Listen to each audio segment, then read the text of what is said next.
안녕하세요. 2021년 전주시 태양광 발전사업 설명회 첫 번째 시간으로 여러분을 만나게 됐습니다. 전주 에너지센터에서 일하고 있는 최우순입니다. 반갑습니다. 네, 태양광 발전사업 설명회에서 왜 기후위기와 에너지가 첫 번째 순서인지 의문이 있는 분도 계실 것 같은데요. 오늘 이 시간을 통해서 그 의문을 해소시키고 태양광 발전의 필요성에 대해 공감할 수 있는 시간이 되었으면 좋겠습니다. 지구온난화 현상이 심각해지면서 전 세계의 주요 국가들은 1992년 기후변화 협약을 맺고 온실가스 배출을 규제하기 위한 국제적 노력을 약속했어요. 그리고 그 기후변화에 관한 정부 간 협의체인 IPCC를 설립하고 기후변화에 관한 과학과 기술적 사실에 대한 평가를 하고 있습니다.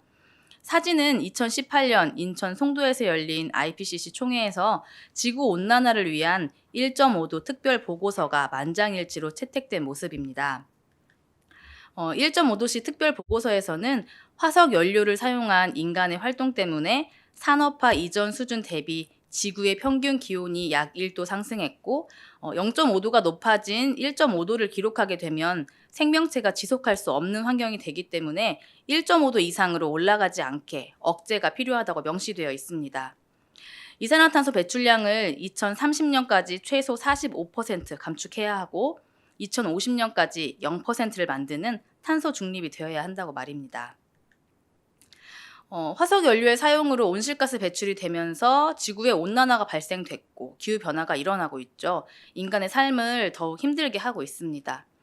폭염이나 홍수, 태풍으로 여름철 자연재해가 잦아지고 있고요. 가뭄으로 인해서 농사 짓는 게 어려워서 먹거리 문제, 산불, 내전까지 이어지고 있습니다. 경제활동 산업화, 도시화가 되면서 생태계가 파괴되고 멸종 위기종이 증가하고 있는데요. 인간은 자연 생태계에서 최상위 포식자이기 때문에 가장 아래층의 생물종부터 사라진다면 차츰 인간도 사라질 수 있다는 메시지를 우리는 알고 있어야 한다고 생각합니다.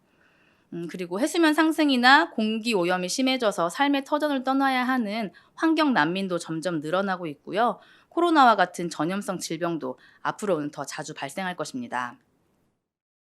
네, 위쪽의 사진을 보시면 북극의 빙하 사진인데요. 30년 전에 비해 현저히 줄어든 것을 알 수 있습니다. 그리고 최근 20년 동안 2,700억 톤의 빙하가 녹아내렸다는 연구가 발표되기도 했습니다. 그리고 오른쪽 사진은 2019년 가을부터 다음해 봄까지 이어진 호주 산불 사진인데요. 기후변화로 인한 기록적인 고온과 가뭄으로 인한 것이었고 1,000만 헥타르가 넘는 대지를 태우면서 수억 마리의 동물들이 죽거나 서식지를 옮기는 등의 영향을 주었습니다. 그리고 작년 여름에 54일간의 장마로 전북 남원이 특별 재난구역으로 선포되기도 했고요. 이 비로 인해 물이 불어난 사진에 써 있는 이 문구, 이 비는 장마가 아니라 기후위기입니다. 작년 여름 SNS에 퍼지게 되면서 기후위기를 체감하는 계기가 되기도 했습니다. 자, 여기까지 정리를 한번 해보면 산업혁명 이후 인간의 화석연료 사용이 늘어나면서 온실가스 배출량이 늘어났고 그로 인해서 지구 평균 온도가 상승하고 지구온난화가 심각해졌습니다. 기후위기가 이제는 인류의 멸종까지 위협하고 있다는 것입니다. 그러면 기후위기의 주된 원인 온실가스의 배출 현황은 어떨까요? OECD 국가별 온실가스 배출 순위를 봤더니 대한민국이 2015년 배출량이 약 7억 톤으로 5위를 기록했습니다. 배출 증가율도 1위를 보이고 있고요. 그런데 이제 오른쪽에 빨간 표를 보시면 기후위기에 대응하는 점수는 100점 만점에 30점도 채 못 미쳐서 61개국 가운데 58위를 기록했습니다. 많이 배출하면 그만큼 책임 있는 행동을 보여야 하는데 아직은 많이 부족해 보이네요. 온실가스 배출량이 어떤 분야에서 이렇게 많이 배출하는지 봤더니 바로 에너지에서 86.8%를 배출하고 있다는 겁니다. 에너지 분야의 소비 현황을 보니 우리나라는 14위인 경제 규모에 비해서 석유는 8번째로 소비가 많고 전력은 7번째로 소비가 많아요. 그리고 1차 에너지 소비는 세계 9위를 기록하고 있습니다. 에너지 데이터를 보다 보면 1차 에너지와 최종 에너지라는 용어를 종종 만나게 되는데요. 1차 에너지는 변환이나 가공의 과정을 거치지 않고 자연에서 바로 얻을 수 있는 에너지를 말해요. 석유나 석탄, 천연가스, 원자력 등을 얘기하고요. 최종 에너지는 1차 에너지를 산업이나 에너지 사용 기기, 수송수단 등으로 소비하기 편리하게 변환하고 가공한 에너지를 말합니다. 휘발유나 경유 같은 석유 제품이나 도시가스, 그리고 우리가 가장 많이 쓰는 전력 등이 있겠죠. 그런데 우리가 쓰는 최종 에너지를 만들기 위해서 1차 에너지를 수입하고 있어요.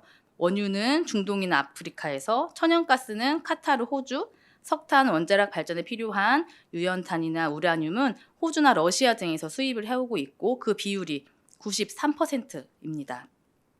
신재생 에너지 비중은 턱없이 낮지만 수입 의존도는 0%죠. 수입 의존도가 높은 에너지원을 어떻게 하면 국내에서 그리고 지역에서 얻을 수 있는 에너지원으로 대체하는가가 중요한 해결책이 되지 않을까요? 이렇게 에너지원을 수입해서 우리가 쓰는 최종 에너지로 오기까지는 손실이 생기는데요. 그 비중도 무려 22.6%나 됩니다. 만들어진 최종 에너지는 산업 부분에서 가장 많이 쓰이고 있고 그 다음이 수송, 그 다음이 가정, 상업 등 건물 부분에서 쓰이고 있는 것을 볼 수 있습니다. 역시 산업에서 많이 쓰이고 있다는 것을 알 수 있는데요. 우리나라는 철강이나 석유, 화학 등 에너지를 많이 소비하는 산업 구조를 가지고 있어서 노란 선인 에너지 소비가 빨간 선인 경제 성장을 따라가는 동조화 형태를 보이고 있습니다. 그런데 독일이나 일본 등의 주요 선진 국가들은 GDP가 꾸준히 증가하고 있지만 에너지 소비는 감소하는 탈동조화 산업 구조로 전환하는 추세를 보이고 있습니다. 다음은 우리가 너무나 쉽게 쓰고 있는 전기 에너지, 전력에 대해 이야기해 보려고 하는데요. 에너지 소비에 익숙한 우리는 콘센트만 있으면 전기를 쓸 수 있죠. 우리가 쓰는 1년 중 전기 에너지 수요가 가장 높은 순간을 최대 전력이라고 하는데요. 그래프를 보면 최대 전력은 그동안 파란색 선인 겨울철에 보였습니다. 그런데 2018년을 보면요. 111년 만에 폭염이 오면서 여름에 발생하게 되었고 2019년까지 그 추세가 이어졌습니다. 최대 전력은 전기 에너지에서 중요한데요.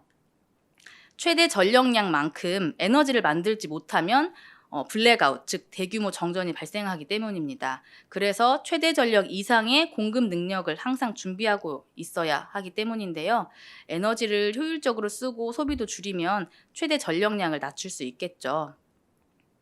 이 최대 전력 이상의 전력 공급을 위해서 전기 에너지를 생산하는 설비에는 가스 화력 발전, 석탄 화력 발전, 원자력, 신재생 설비 순으로 구성이 되어 있고요.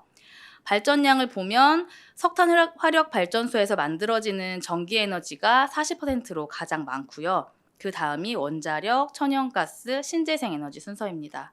온실가스 배출이 가장 적은 신재생 에너지로 만들어진 에너지가 가장 적은 것을 알 수 있습니다. 그럼 이제 전주의 에너지 사용 현황을 볼게요.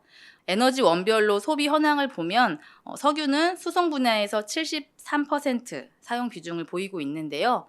전주에는 항공이나 철도가 없기 때문에 대부분 도로에서 소비되는 에너지로 보면 되겠습니다. 그리고 도시가스는 가정 분야에서 66%를 사용하고 있고 점점 늘고 있는 추세예요. 도시가스 보급률이 높아지고 있기 때문에 자연스럽게 늘어나곤 있지만 건물 분야의 에너지 소비를 줄이는 것도 굉장히 중요한 문제라고 보여집니다. 전력 사용인데요. 역시나 가정, 상업, 공공 등 건물을 중심으로 골고루 소비되고 있습니다.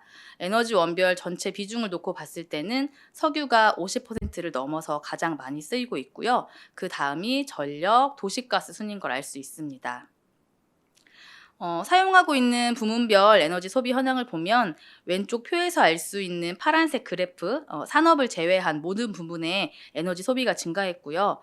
특히 파란색 그래프의 가정 부분에 에너지 소비가 가장 많이 증가한 걸 볼 수 있습니다. 전체 비중으로 보면 수송 분야의 에너지 소비가 38%고요. 그 다음이 가정, 산업, 상업 순인데요. 아까 말했던 것처럼 가정과 산업, 상업은 건물로 볼 수 있기 때문에 전주의 경우 비중을 보면 수송 분야보다 건물 에너지 소비가 더 많다는 것을 알 수 있습니다. 전주의 재생에너지 설비 현황도 한번 볼 텐데요. 태양광 설비가 빠르게 증가하고 있는 것을 알 수 있습니다. 재생에너지 발전량을 전력 소비량과 에너지 소비량에 대비할 때 2018년 기준으로 전주의 전력 자립률은 9%이고 에너지 자립률은 6%에 불과한데요. 2016년에 전주시가 시민과 함께 만든 지역 에너지 계획의 목표 달성인 에너지 자립률 30%를 향해서 더 많은 노력이 필요해 보입니다. 현재 우리가 쓰고 있는 에너지는 국가가 만들고 공급하는 중앙 집중형 구조이고요. 화석 연료와 원자력에 기반해서 자연재해로부터 취약하고 위험성이 높습니다. 온실가스를 많이 배출시키고 기후위기를 유발하고 있죠.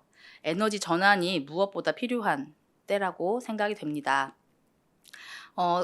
그림을 보시면요. 현재 우리나라 해안선을 중심으로 60기의 석탄 화력 발전소와 24기의 원자력 발전소가 있습니다.